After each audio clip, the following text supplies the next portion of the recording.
And I'm also going to ask Saudi Arabia and OPEC to bring down the cost of oil. You got to bring it down, which, frankly, I'm surprised they didn't do before the election. That didn't show a lot of love by them not doing it. I was a little surprised by that. If the price came down, the Russia-Ukraine war would end immediately. Right now, the price is high enough that that war will continue. You got to bring down the oil price. You got to end that war. They should have done it long ago. They're very responsible, actually, to a certain extent, for what's taking place. Millions of lives are being lost. With oil prices going down, I'll demand that interest rates drop immediately, and likewise, they should be dropping all over the world. Interest rates should follow us. All over, the progress that you're seeing is happening because of our historic victory in a recent presidential election, one that has become quite well known throughout the world. I think a lot of things are happening to a lot of countries. They say that there's light shining all over the world since the election, and even countries that we aren't particularly friendly with are happy because they understand what there is a future and how great the future will be. Under our leadership, America is back and open for business. And this week, I'm also taking swift action to stop the invasion at our southern border. They allowed people to come in at levels that nobody's ever seen before. It was ridiculous. I decided and declared to do, and very, very importantly, a national emergency on our border, immediately halted all entry of illegal border crossers, of which there were many, and began promptly returning the illegal trespassers back to the place from which they came. That action, as you've probably seen, has already started very strongly. I've deployed active duty U.S. military and National Guard troops to the border to assist in repelling the invasion. It was really an invasion. We will not allow our territory to be violated. After 4 long years, the United States is strong and sovereign and a beautiful nation once again. It's a strong, sovereign nation. In addition, I'm pleased to report that America is also a free nation once again. On day one, I signed an executive order to stop all government censorship. No longer will our government label the speech of our own citizens as misinformation or disinformation, which are the favorite words of censors and those who wish to stop the free exchange of ideas and, frankly, progress. We have saved free speech in America, and we've saved it strongly. With another historic executive order this week, I also ended the weaponization of law enforcement against the American people and, frankly, against politicians, and restored the fair, equal, and impartial rule of law. My administration has taken action to abolish all discriminatory diversity, equity, and inclusion nonsense. And these are policies that were absolute nonsense throughout the government and the private sector. With the recent yet somewhat unexpected great Supreme Court decision just made, America will once again become a merit-based country. You have to hear that word, merit-based country.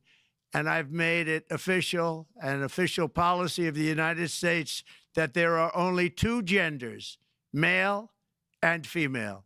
And we will have no men participating in women's sports, and transgender operations, which became the rage, will occur very rarely. Finally, as we restore common sense in America, we're moving quickly to bring back strength and peace and stability abroad. I'm also going to ask all NATO nations to increase defense spending to 5% of GDP, which is what it should have been years ago. It was only at 2%, and most nations didn't pay until I came along. I insisted that they pay, and they did, because the United States was really paying the difference at that time, and it was unfair to the United States. But many, many things have been unfair for many years to the United States.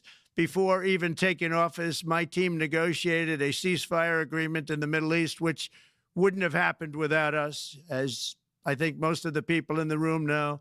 Earlier this week, the hostages began to return to their families. They are returning, and it's a beautiful sight, and they'll be coming in more and more. They started coming back on Sunday.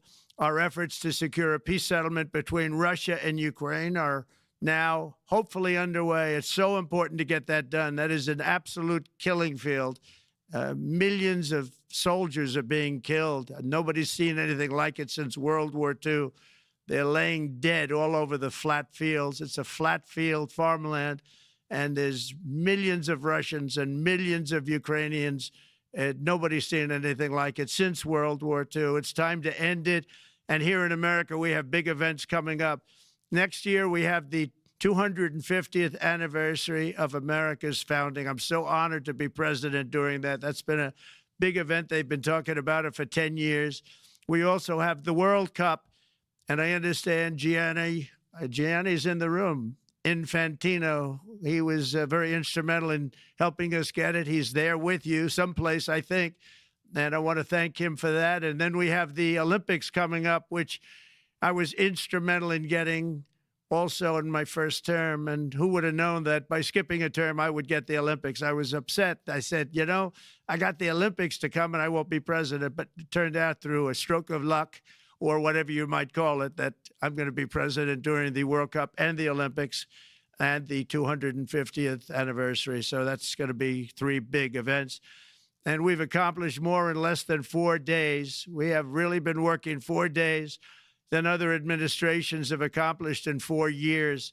And we're just getting started. It's really an amazing thing to see. And the spirit and the light over our country has been incredible. Under the last administration, our nation has suffered greatly, but we're going to bring it back and make it greater, bigger, stronger, better than ever before. I want to thank everybody for being with you. I would have been there myself, except the inauguration was 2 days ago. I thought it might be a little bit quick to make it the first stop, but we'll get there one day. We hope to get there. But I do appreciate, I heard the audience is fantastic, and many of my friends are in the audience, and I will be taking questions now from some very distinguished people. Thank you all very much.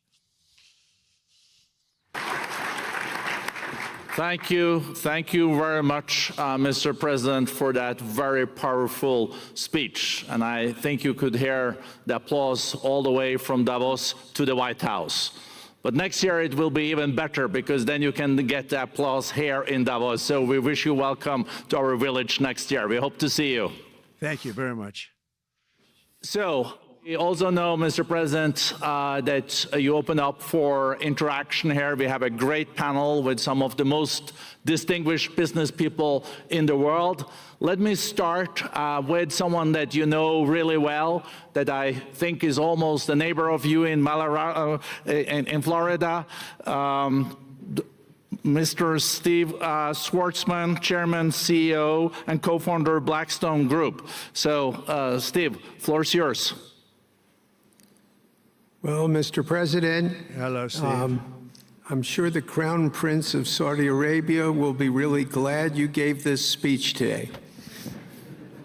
I hope so. You've had the busiest 4 days that anybody can imagine, and congratulations for that. My question is about some of the things I've observed here at Davos. It's a terrific forum. I've met lots of people, as usual. I think I've been here 30 years. And a lot of the European business people have expressed enormous frustration with the regulatory regime in the EU. And they attribute slower growth rates here because of the numerous factors, but especially because of regulations. And you've taken a completely different approach in this area. And if you could explain the theory of what you're doing, how you're going to do it, and what you expect the outcome to be, I'd appreciate it. Well, thank you very much, and congratulations, Steve. You're a friend of mine, but on a great career. You have had an amazing career, and it continues. I just want to congratulate you. Very inspirational to a lot of people. I want to talk about the EU, because you mentioned specifically that I've also had a lot of friends and leaders of countries. I've gotten to know them all my first term and a little bit during this period of 4 years. and know them well, like them a lot, but they're very frustrated because of the time everything seems to take to get approved. Environmental impact statements for things that you shouldn't even have to do that, and many, many other ways that it takes. And I'm going to give you a quick little example. In the private life, my beautiful private life, before I had all these things happening, the world is a little different. I had a nice, simple life. You knew that.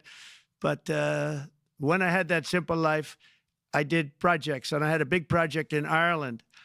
And it had to get approval on something that would have made it even better. And I got the approval from Ireland in a period of a week. And it was a very, very, very efficient, good approval. And they informed me, though, the problem is you're going to have to get it from the EU, and we think that'll take 5 to 6 years. And I said, you have to be kidding. And this was before politics. And I said, wait a minute, it's not that important. I don't want to go 5 or 6 years, but it would have been a big investment. It would have been nice, and it would have been good for the project.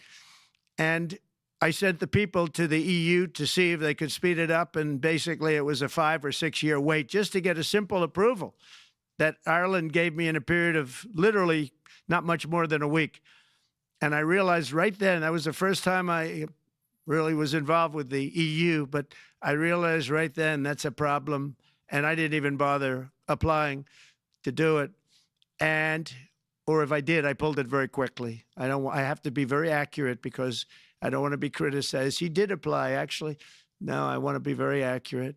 So I don't think I did, but if I did, I pulled it very quickly. It was just something you couldn't wait 5 years or 6 years to get an approval. So a lot of, in a very big business sense, a lot of people are claiming that's the problem. From the standpoint of America, the EU treats us very, very unfairly, very badly. They have a large tax that we know about, and a VAT tax, and it's a very substantial one. They don't take essentially don't take our farm products, and they don't take our cars, yet they send cars to us by the millions. They put tariffs on things that we want to do, like, for instance, I think they actually, in terms of these are non-economic or non-monetary tariffs, and those are very bad, and they make it very difficult to bring products into Europe, and yet they expect to be selling, and they do sell their products in the United States. So we have, hundreds of billions of dollars of deficits with the EU, and nobody's happy with it, and we're going to do something about it, but nobody's happy with it. So I think the EU has to speed up their process. Friends of mine that are in some of the nations within the EU, great people, they want to be able to compete better, and you can't compete when you can't go through the approval process fast. There's no reason why it can't go faster. So, I'm trying to be constructive because I love Europe. I love the countries of Europe, but the process is a very cumbersome one. And they do treat the United States of America very, very unfairly with the VAT taxes and all of the other taxes they impose. One other, just to finish up, I got a call from the head of a major airline, one of the biggest airlines in the world, and he said, sir, could you help us? What? Landing in Europe is brutal. They charge us fees for everything, and it's so unfair. I said, how does it compare to China? He said, it's much worse. And the other thing, as you know, they took court cases with Apple, and they supposedly won a case that most people didn't think was much of a case. They won 15 or 16 billion from Apple. They won billions from Google. I think they're after Facebook for billions and billions. These are American companies, whether you like them or not. They're American companies, and they shouldn't be doing that. And that's, as far as I'm concerned, it's a form of taxation. So we have some very big complaints with the EU. Thank you. Thank you very much, Mr. President. We'll now go to one of your friends in the EU, Patrick Pouyanné. He's the chairman CEO of Total Energies. I guess you have a question ready, Patrick, for the president. Mr. President, as we understand, energy is at the top of your agenda. and it's an honor for me to represent the energy industry tonight in this panel. Total Energies is indeed the fourth largest oil and gas and electricity company in the world. I will not ask you a question about the oil price. It's quite clear what you expect from us. I will go to gas more. And our company is the largest #1 exporter LNG from the US company. We are a strong contributor to, and we invest in a mammoth LNG projects in Texas, $20 billion. It's far from 200, but it's $20 billion. And we contribute with that to security of supply to Europe, as we export this LNG to Europe. Some experts fear that if there are too many projects developed in the US on LNG, this could have an inflationary impact on the US domestic gas price. And they recommend a pause on these projects. I would ask you the following question: what are your views about such a pause on investments on LNG in the US? What would happen if you would observe an increased domestic gas price because of these exports?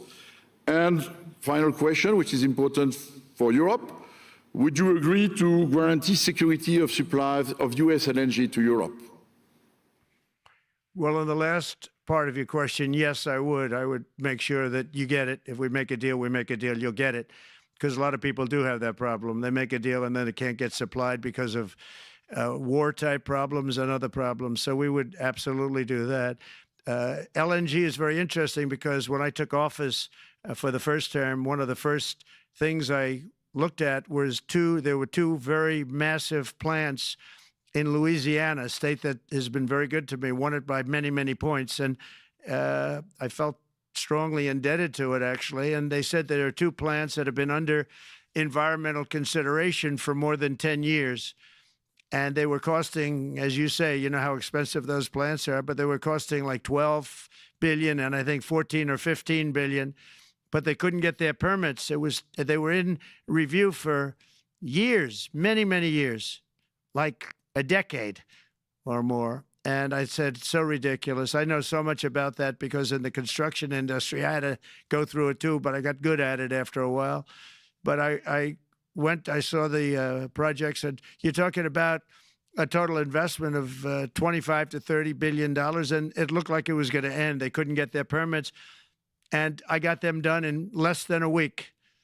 It was done, completed. In fact, when they called them to announce that it was done, the countries, largely countries, Japan was involved and another country and some very big investors, they couldn't believe it. They actually couldn't believe it. And I said, just do yourself one favor. Don't pay any consultants, because the only one that got it done was me. I got it done because it was the right thing to do for the U.S. and for the world, but the consultants had nothing to do with it. You know, the consultants go in and they say, give us millions of dollars because Trump did it. Nobody called me about it. I just heard it was a problem for years. And I got it done because it was the right thing to do for the U.S. and the right thing to do for beyond. It had to do with energy, very important. So I think it's very important. I think I disagree with one. I think the more that you do, the lower the price is going to go. And what I'd like to see is rapid approvals. We're going to give very rapid approvals in the United States, like with the AI plants, talking to many people want to build them. That's going to be a very big thing. We're going to build electric generating facilities. They are going to build. I'm going to get them the approval. Under emergency declaration, I can get the approvals done myself without having to go through years of waiting. And the big problem is we need double the energy we currently have in the United States. Can you imagine? For AI to really be as big as we want to have it, because it's a very competitive, it'll be very competitive with China and others. So I'm going to give emergency declarations so that they can start building them almost immediately. And I think it was largely my idea because nobody thought this was possible. It wasn't that they were not smart, because they're the smartest. But I told them that what I want you to do is build your electric generating plant right next to your plant as a separate building connected. And they said, wow, you're kidding. And I said, no, I'm not kidding. You don't have to hook into the grid, which is old and, could be taken out. If it's taken out, they wouldn't have any way to get any electricity. So we are going to allow them to go on a very rapid basis to build their plant, build the electric generating plant. They can fuel it with anything they want, and they may have coal as a backup, good, clean coal. You know, if there were a problem with a pipe coming in, as an example, you're going with gas, oil or gas, and a pipe gets blown up or for some reason doesn't work, there are some companies in the U.S. that have coal sitting right by the plant so that if there's an emergency, they can go to that short-term basis and use our very clean coal. So that's something else that a lot of people didn't even know about. But nothing can destroy coal, not the weather, not a bomb, nothing. It might make it a little smaller, might make it a little different shape, but coal is very strong as a backup. It's a great backup to have that facility, and it wouldn't cost much more money. And we have more coal than anybody. We also have more oil and gas than anybody. So we're going to make it so that the plants will have their own electric generating facilities attached right to their plant. They don't have to worry about a utility. They don't have to worry about anything. And we're going to get very rapid approvals. Thank you. Thank you so much, Mr. President. We'll now go to another CEO that you know very well, Brian Moynihan, the CEO and Chair of Bank of America. Good afternoon, Mr. President, and congratulations, and obviously an eventful week for you and your family. If you remember 5 years ago, you came here and we walked among 150 CEOs from all over the world, and you engaged with them about your policies and your procedures. This year, you're not here, and yet this week was eventful from the orders that you mentioned earlier, literally a wave of orders coming out on immigration, on trade, and many other matters. And so, as a representative of the United States here, we got a lot of questions about what does all this mean and how would the president square this with his clear focus on growth, prosperity, market growth, stock market growth, a good bond market, and bringing down prices. So how do you think about the impact of all these orders and how fast they come out, and how you're going to balance them with that scorecard of being successful in both continuing GDP growth, bringing down inflation, and also having a good stock price appreciation for the American citizen? Well, I think it's going to actually bring down inflation. It's going to bring up jobs. We're going to have a lot of jobs. We're going to have a lot of companies moving in. You know, Brian, we're at 21%. It was at 40%, and I got it down to 21%, the corporate tax. And it was actually, if you look at state and city, it was in many cases much higher than 40%. I got it down to 21%. And now we're going to bring it down from 21 to 15% if, there's a big if you make your product in the U.S. So we're going to have the lowest, just about the lowest rate. It'll be, the 21 is on the low side worldwide. The 15 is about as low as it gets. And by far the lowest of a large country, a large, you know, rich, powerful country, by far, not even a contest. So we're going to bring it down to 15% if you make your product in the USA. So that's going to create a tremendous buzz. We're also probably going back to the one-year deduction where we deduct, you know, we did that originally, and that was amazing what the impact that had, the one-year deduction, which built up over a period of time, and then it expires. But we're going to go back to that when we do the renewal of the Trump tax plan. We have to get Democrats to approve it. But, you know, if the Democrats didn't approve it, I don't know how they can survive with about a 45% tax increase, because that's what it would be. And so I think they're going to be. We've been working along with them pretty well. I think it's very hard for a political group to say, let's charge people 45% more.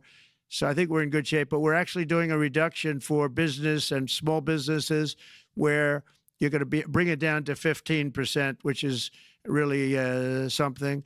And by the way, speaking of you, and you've done a fantastic job, but I hope you start opening your bank to conservatives, because many conservatives complain that the banks are not allowing them to do business within the bank, and that included a place called Bank of America. They don't take conservative business.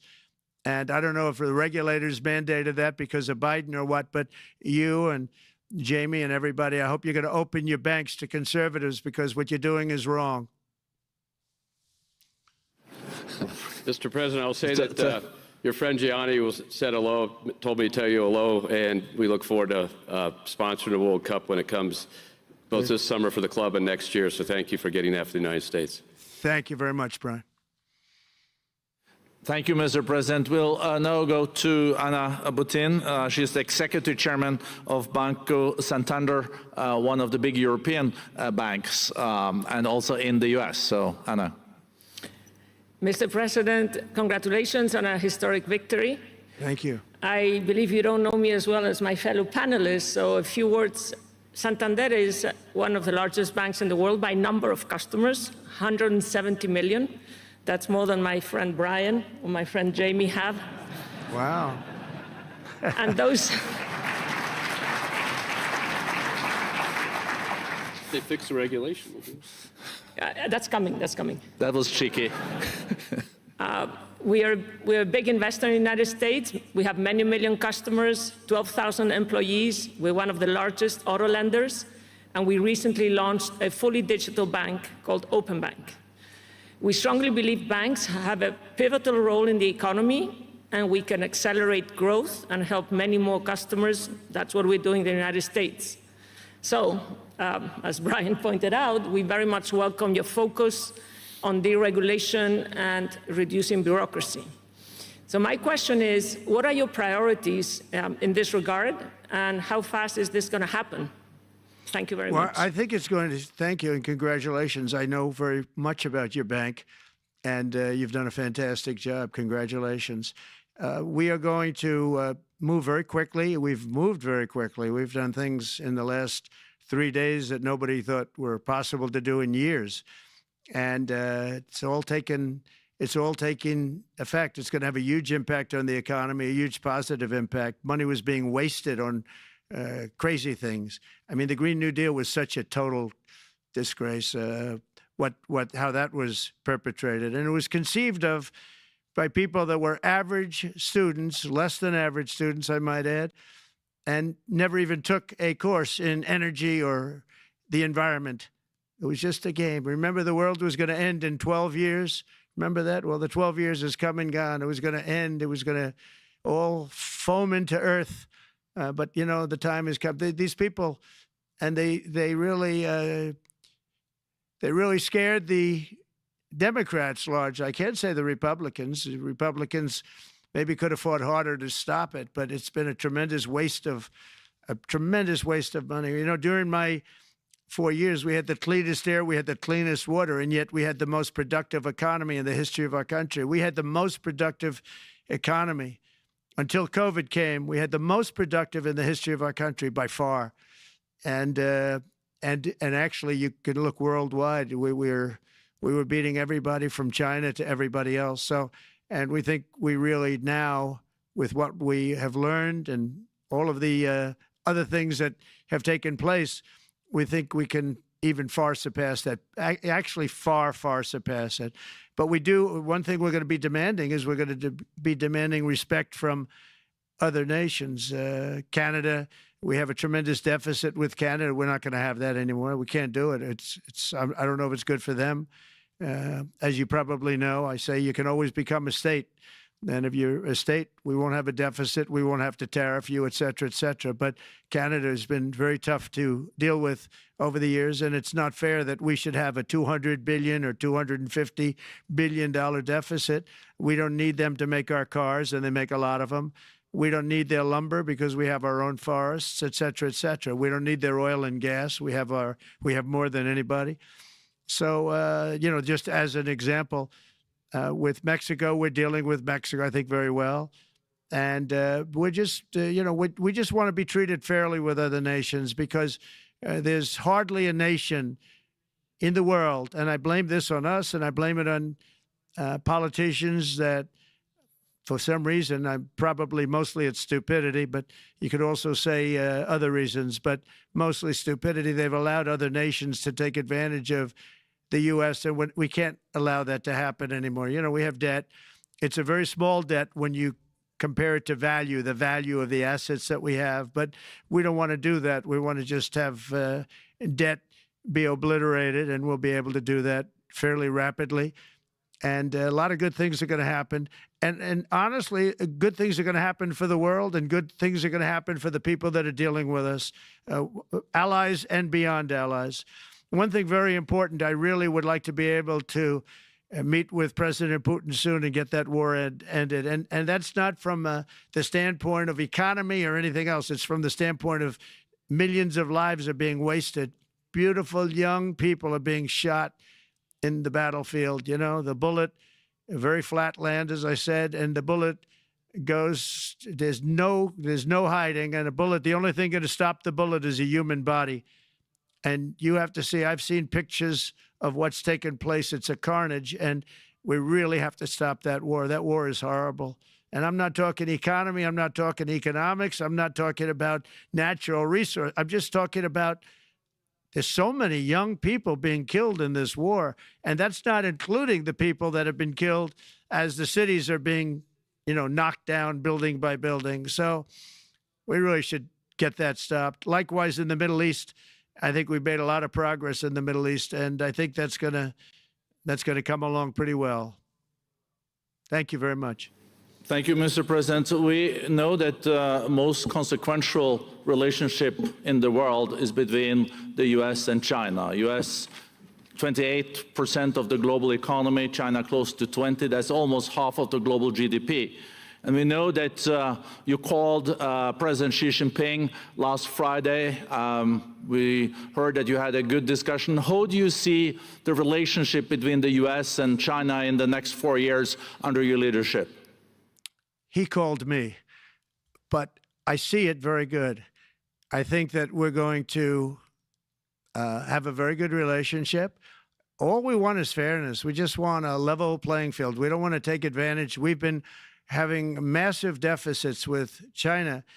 Biden allowed it to get out of hand. He's $1.1 trillion deficit. It's ridiculous. And it's just an unfair relationship.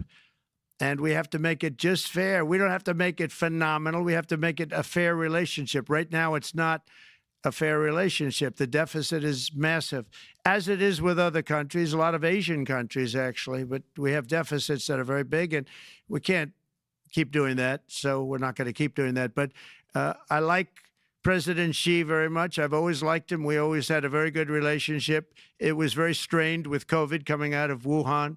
Obviously, that strained it. I'm sure it strained it with a lot of people, but that strained our relationship. But we always had a great relationship, I would say, and we look forward to doing very well with China and getting along with China. Hopefully, China can help us stop the war with, in particular, Russia, Ukraine. They have a great deal of power over that situation, and we'll work with them. And I mentioned that with during our phone conversation with President Xi. And hopefully we could work together and get that stopped. We'd like to see denuclearization. In fact, with President Putin, prior to an election result, which was frankly ridiculous, we were talking about denuclearization of our two countries, and China would have come along. China has a much smaller, right now, nuclear armament than us, or field than us, but they're going to be catching it at some point over the next 4 or 5 years.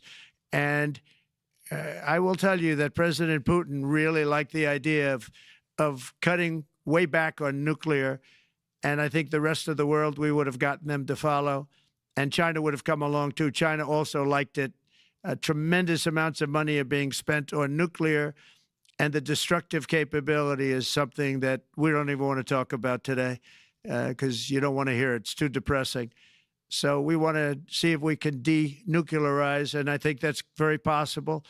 And I can tell you that President Putin wanted to do it. He and I wanted to do it. We had a good conversation with China. They would have been involved, and that would have been an unbelievable thing for the planet. And I hope it can be started up again. Mr. President, when you're back here in Davos next year, will there be then a peace agreement with Ukraine and Russia by then? Well, you're going to have to ask Russia. Ukraine is ready to make a deal. Just so you understand, this is a war that should have never started. If I were president, it would never have started. This is a war that should have never, ever been started.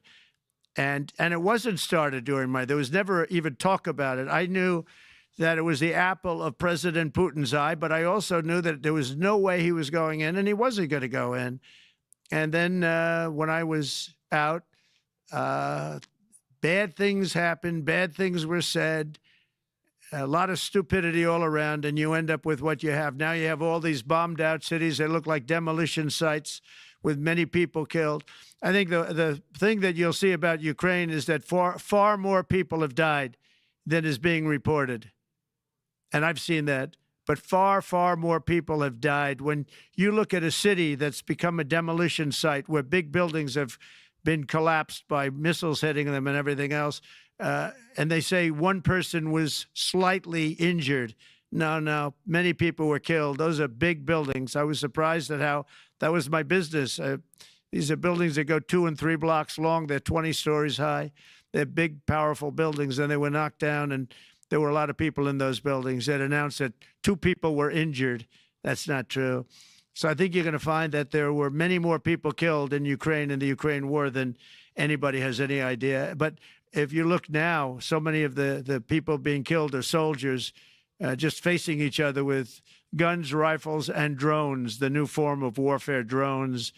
And it's a very sad thing to see. And when you see pictures of the fields that I see, nobody wants to see it. You'll never be the same.